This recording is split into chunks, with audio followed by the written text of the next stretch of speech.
Hey guys, I'm Gaming Quitte, the most delicious Quitte of them all. If you clicked this video, you're probably a new player in Dragalia Lost, and I want to welcome you to this amazing game. In this video, I just want to run down a few quick tips for your future in the game. If you need someone to play with or have any questions regarding the game or these tips, consider joining our Discord. There's always someone there to help. The link is in the description. Now let's go.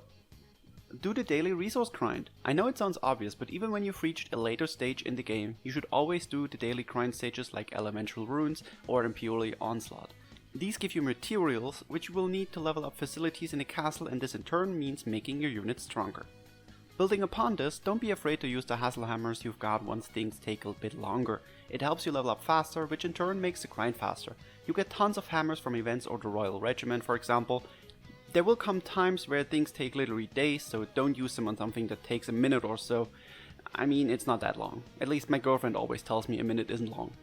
As a new player, you have a lot of things to play through. Go through the Event Compendium ASAP to get new facilities, which in turn make your units stronger, and they also give you tons of materials and summoning resources. Play the events. I know this is also pretty obvious, but play through the events you have on right now. You can get free units with free upgrades by doing so, new facilities to make your units stronger, and collect valuable resources. It's super important in the long run, and you don't want to miss out on a free unit just because you didn't max out a friendship, which is needed to be able to play them once the event is over. Sunlight stones are a very useful material to unbind your dragons and make them stronger, so do not use sunlight stones on dragons which have farmable dragon essence. You unlock the ability to farm dragon essences as you play through the story and finish the stages on higher difficulties. Sunlight stones should only be used on newer or limited dragons. Wyrmprint buffs have a limit. For example, you cannot use 3 skill damage prints that have 30% increase each and then get 90% skill damage increase. It caps at 40, so anything more on your units and it's wasted. I've seen people in endgame content still make these mistakes, so this is apparently still a thing a lot of people don't realize. Do not use the optimize button after getting things rolling and starting out, and especially not for co-op content. It's not awful, and at the beginning it might be okay to just clear some story quests like this, but at some point the optimize button is just not good. It doesn't give your units the build they need, and they also do not give your co-op setup a good backline. It even doesn't take the tip I just gave you earlier into account with the Wyrmprint limits. I know it takes time to learn how to build teams, but I highly recommend taking that time so you can have more success in the long run.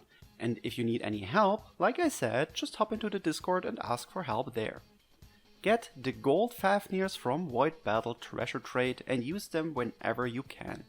You will need to become a millionaire in this game when you want to build weapons, so make sure you maximize your rupee income.